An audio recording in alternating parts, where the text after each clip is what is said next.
नमस्कार, जय हिंद, वंदे मातरम। एक बार फिर से आपका बहुत बहुत स्वागत है। आपको बता दें कि मध्य प्रदेश के अंदर विधानसभा चुनाव का बिगुल बजने के बाद में अब की बार मध्य प्रदेश के अंदर चुनाव बहुत ही रोचक होने वाले।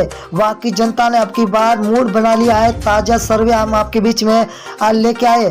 आपको ये भी बता दें कि कमलनाथ और ज्योतिरादित्य सिंधिया के बीच में अब की बार कड़ी टक्कर देखने को मिल सकती है 230 विधानसभा सीटों पर। तो आपको बता दें कि आम आदमी पार्टी ने भी मध्य प्रदेश के अंदर एंट्री कर दी है। तो क्या मध्य प्रदेश के अंदर अब की बार आम आदमी पार्टी जीतेगी? यहाँ पर कांग्रेस और बीजेपी के बीच में होगी कड़ी टक्कर। हम आपके बीच में 230 सीटों का सबसे बड़ा एग्जिट पोल लेकर हाजिर हुए। जो सी वोटर टीम नाउन और फलोदी सट्टा बाजार ने आज ही सर्वे जारी किया। चुनाव से पहले सबसे बड़ा सर्वे जारी हो चुका। हर एक सीट के बारे में आपको बताएंगे। अगर हम पहली सीट की बात करें तो भीड़ जिला है, जहाँ पर कुल 5 सीट है, जहाँ बीजेपी को 2, कांग्रेस को 3। तो यहाँ पर बीएसपी 0 पर है और अन्य के खाते में 0 सीट जाती हुई दिखाई दे रही है। अगर हम भोपाल जिले की बात करें तो कुल 7 सीटें है, 7 में से बीजेपी को 2, तो कांग्रेस के खाते में 5 सीटें जा रही है, तो बीएसपी को 0 सीट मिलती हुई दिखाई दे रही है।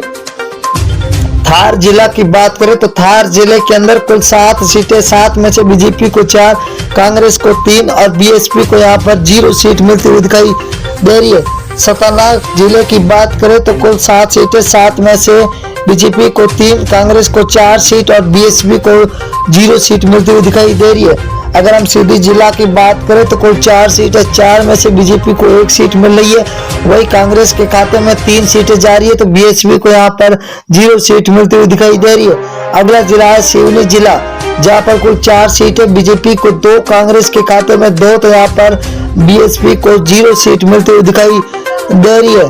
अगले जिले की बात करें तो बड़वानी जिला है, जहाँ पर कुल 4 सीटें, 4 में से बीजेपी के खाते में 1 सीट जाती हुई दिखाई दे रही है, तो कांग्रेस को 3 सीट, वही बीएसपी के खाते में 1 सीट जा रही है, तो अन्य के खाते में 0 सीट मिलती हुई दिखाई दे रही है। अगर हम सागर जिले की बात करें तो 8 सीट है, जहाँ पर बीजेपी को 3, तो कांग्रेस के खाते में 5 सीट जा रही है, तो बीएसपी को यहाँ पर 0 सीट पर संतोष होना पड़ रहा है। अगला जिला है शिवपुरी जिला, जहाँ पर कुल 5 सीटें, 5 में से बीजेपी को 4 सीटें मिल रही है, तो कांग्रेस के खाते में 3 सीट, वही बीएसपी को यहाँ पर 0 सीट मिल रही है, तो अन्य के खाते में भी 0 सीट।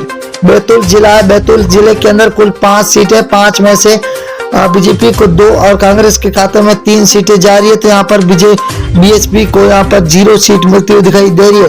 विदिशा जिला है, विदिशा जिला के अंदर कुल 5 विधानसभा सीट है, जहाँ बीजेपी को 4, तो यहाँ पर कांग्रेस को 1 सीट मिल रही है, तो बीएसपी के खाते में 0 सीट जाती हुई दिखाई दे रही है। अगर हम राजगढ़ जिला की बात करें तो कुल 5 विधानसभा सीट है, बीजेपी को 2, कांग्रेस के खाते में 3, तो बीएसपी को यहाँ पर 0 सीट मिल रही है, तो अन्य के खाते में 0 सीट। अगर हम ग्वालियर जिला की बात करें तो यहाँ पर कुल 6 विधानसभा, जहाँ बीजेपी को 2, तो कांग्रेस के खाते में 0 सीट जा रही है, तो यहाँ पर बीएसपी का खाता खुलता हुआ 1 सीट मिलती हुई दिखाई दे रही है। अगर हम देवारा जिला की बात करें तो देवारा के अंदर कुल 5 विधानसभा, जहाँ बीजेपी को 1, कांग्रेस को 4, तो बीएसपी के खाते में 0 सीट मिलती हुई दिखाई दे रही है, तो अन्य को यहाँ पर 0 मिलती हुई दिखाई दे रही है। उज्जैन जिला है, उज्जैन के अंदर कुल विधानसभा 7 सीटें, जहाँ बीजेपी को 5, कांग्रेस को 2, तो बीएसपी के खाते में 0, तो अन्य के खाते में भी 0 सीट जाती हुई दिखाई दे रही है। अगर हम जबलपुर जिले की बात करें तो 8 विधानसभा सीटें है, जहाँ बीजेपी को 3, कांग्रेस को 5, तो बीएसपी के खाते में 0 सीट मिल रही है, तो अन्य को भी यहाँ पर 0 सीट मिल रही है। अगर हम कटनी जिला की बात करें तो कटनी जिले के अंदर 4 विधानसभा, यहाँ पर बीजेपी और कांग्रेस को 2-2 सीटें मिलती हुई दिखाई दे रही है, तो बीएसपी और अन्य के खाते में 0 सीट मिलती हुई दिखाई दे रही है। इंदौर जिला की बात करें तो इंदौर जिले के अंदर कुल 9 विधानसभा, जहाँ बीजेपी को 3, कांग्रेस को 6, तो बीएसपी के खाते में 0 सीट जाती हुई दिखाई दे रही है।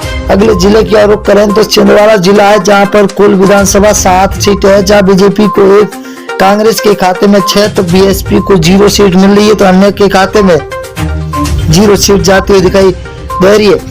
अगर हम सीहोर जिले की बात करें तो यहाँ पर कुल 4 विधानसभा, बीजेपी के 1 और कांग्रेस को 3 सीटें मिल रही है, तो बीएसपी के खाते में यहाँ पर 0 सीट मिलती हुई दिखाई दे रही है। अगला जिला है बालाघाट जिला, जहाँ पर कुल 6 विधानसभा है, जहाँ बीजेपी को 2, कांग्रेस के खाते में 4 सीटें जा रही है, तो बीएसपी को यहाँ पर 0 सीट मिलती हुई दिखाई दे रही है। अगला जिला है मुरैया, मुरैना जिला के अंदर कुल 6 विधानसभा, 6 में से बीजेपी के खाते में 2 जा रही है, तो वही कांग्रेस के खाते में 4 सीटें जा रही है। तो बीएसपी को तगड़ा झटका लगता हुआ दिखाई दे रहा है। अगर हम बात करें अगले जिले की और दोस्तों, तो बहुत ही बड़ा जिला आ चुका है, सततपुर है। सततपुर के अंदर 6 विधानसभा है, बीजेपी को 2, कांग्रेस को 4, तो बीएसपी को 0 सीट। रायसेन जिला है जहां पर कुल 4 विधानसभा है, बीजेपी को 1, कांग्रेस को 3, तो बीएसपी यहां पर 1 पर है, तो अन्य के खाते में भी 0 सीट जाती है।